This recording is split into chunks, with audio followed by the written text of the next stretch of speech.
സദാനന്ദപുരം ആശ്രമം ജംഗ്ഷനിൽ കട നടത്തുന്ന മുൻ ഗ്രാമപഞ്ചായത്ത് അംഗം കൂടിയായ ശാന്തമ്മയുടെ കടയിലാണ് മോഷണം നടന്നത്.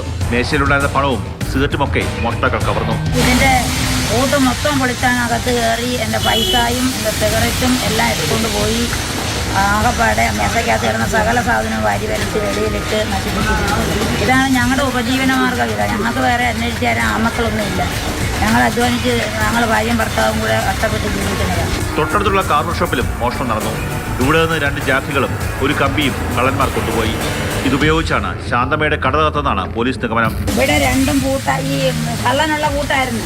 അതിപ്പം കൊല്ലാനും വന്ന് ഇറക്കിക്കൊണ്ട് പോയത് അവർ അത് തകർത്താ കയറി. അവിടെ ഒരു വണ്ടി പൂട്ട്, ഇവിടെ ഒരു വണ്ടി പൂട്ട്, ഇതിന്റെ തന്നെ 4 പൂട്ട് തകർത്തു. മഴക്കാലമായതോടെ പ്രദേശത്ത് കവർച്ച പെരുകുകയാണ്. പിന്നെ 2 ജാക്കി കഴിഞ്ഞ ദിവസം MC റോഡരികിൽ ചടയമംഗലത്ത് 4 കടകളിൽ കവർച്ച നടന്നിരുന്നു. സദാനന്ദപുരത്തെ മോഷണവുമായി ഇവർക്ക് ബന്ധമുണ്ടെന്നാണ് പോലീസ് സംശയം. മാതൃഭൂമി ന്യൂസ്, കൊല്ലം.